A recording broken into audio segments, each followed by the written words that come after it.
Suppose right now the gas prices are, let's just round it up, $3 a gallon. Okay. And you have $300 now. And let's suppose you're someone who measures your wealth only in gallons of gas you could buy. Just simplifying it, because the so-called CPI is a basket of goods. It's too much to talk about. Right now, you can buy 100 gallons of gas, right? And I do not wish it ever, but suppose the hostilities between Iran and Israel has increased and there's a big war. And next year, gas prices are 450. And you have a 10% return currently. You have $300. So next year,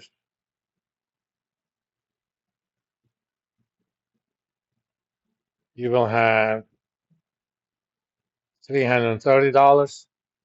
Your original 300 plus $30 in interest.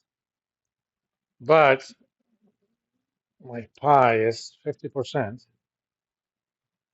So prices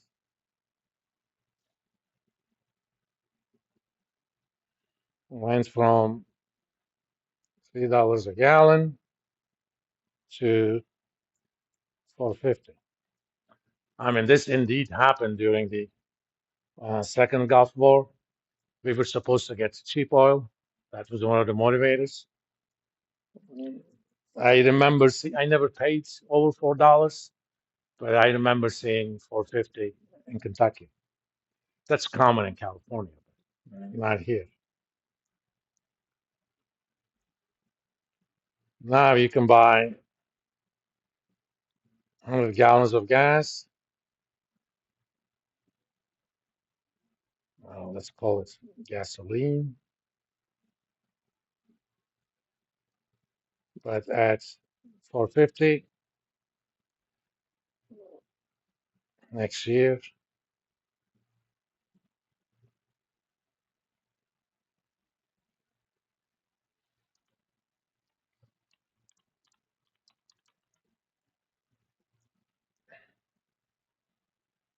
I'm just rounding it up.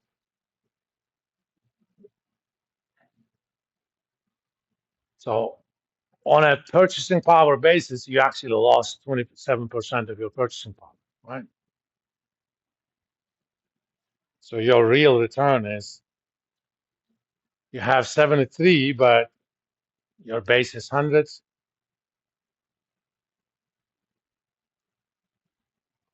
That's what we mean by, real rate of return, the rate of change of your purchasing power.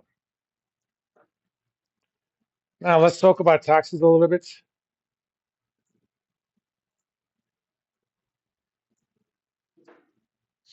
After we talk about these and yield curve, there's time left, and I think there will be some. I'm gonna talk about some of the different types of bonds. We already know some of them. Things like floating rate bonds, inflation adjusted bonds. Oh, let's actually talk about tips a little bit. These are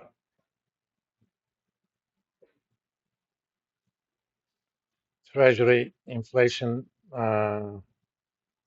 protected securities.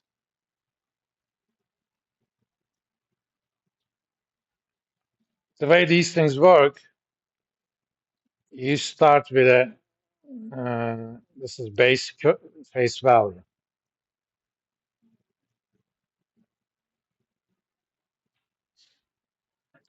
For the sake of simplicity, I'm going to assume all coupons are annual. We could make that change if they're not. Suppose you have a 2% real 30-year tips, and let's make F0 1,000. Okay.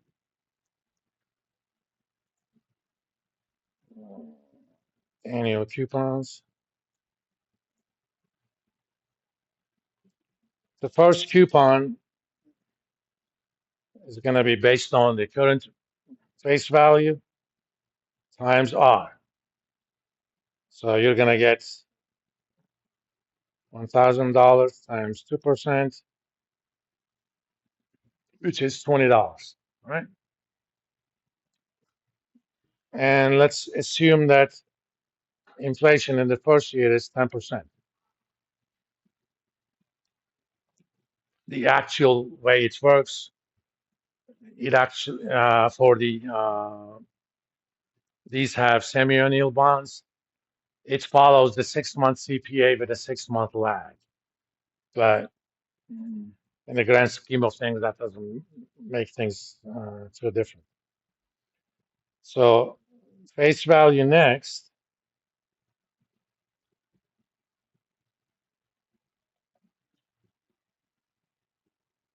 I'm starting with $1,000, but during that 1 year, inflation is 10%, or prices have increased by 10%.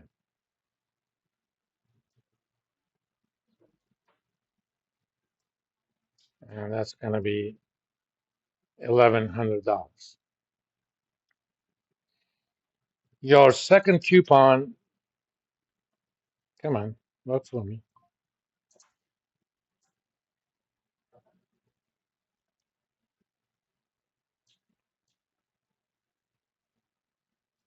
is going to be based on the face value at the end of the first period times the real interest rate. So that's 1,100 times 2%, which is $22. So first year you got 20, but second year you got 22. Why? Inflation has increased by 10%. Inflation is 10%, which means prices have increased by 10%. As you can see, your coupon amount has increased by 10%. So every year we're gonna index the coupon amount to the inflation. Just for the hell of it, there's a big time stuff, and let's see pi 2 is 100%. I know US has never seen 100%, but I grew up in an economy. I mean, basically all my prepubescent and adolescence and a lot of my adulthood, the average inflation in Turkey was 40%.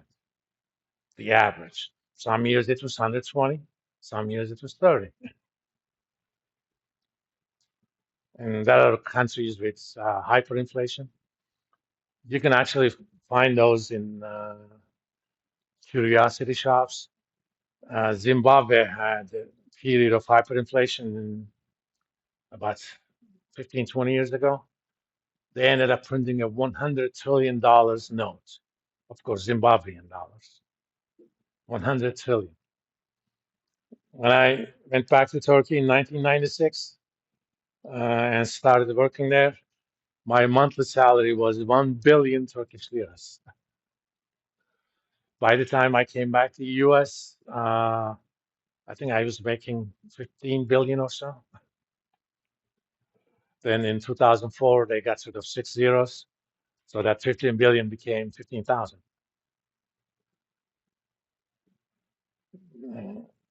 So your F2, F1 times 1 plus pi 2, which is 1100,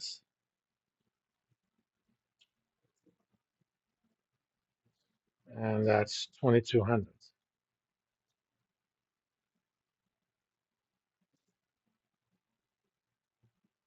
Come on. So your third period coupon is going to be based on that.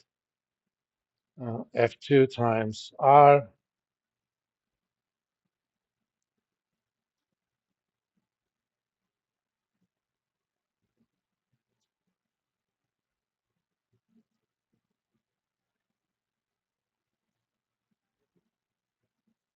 As you can see, coupon has increased by 100%. So it indexes coupon to inflation. And finally, you're going to have F30, whatever F29 was.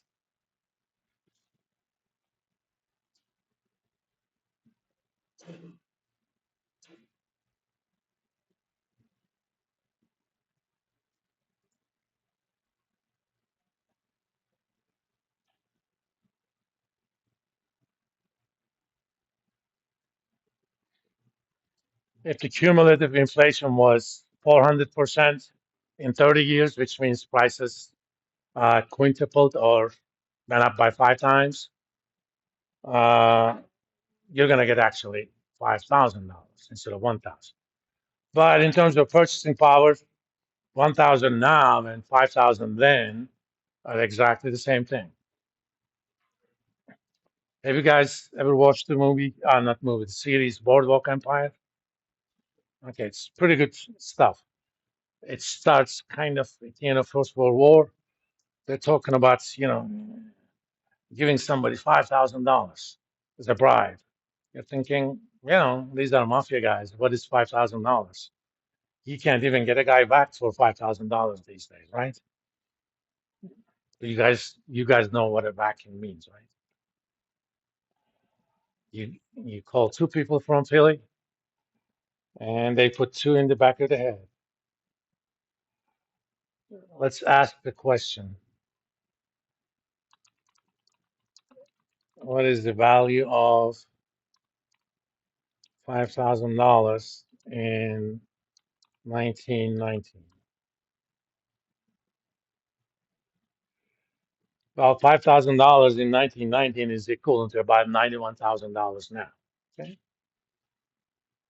that means let's just make it simple.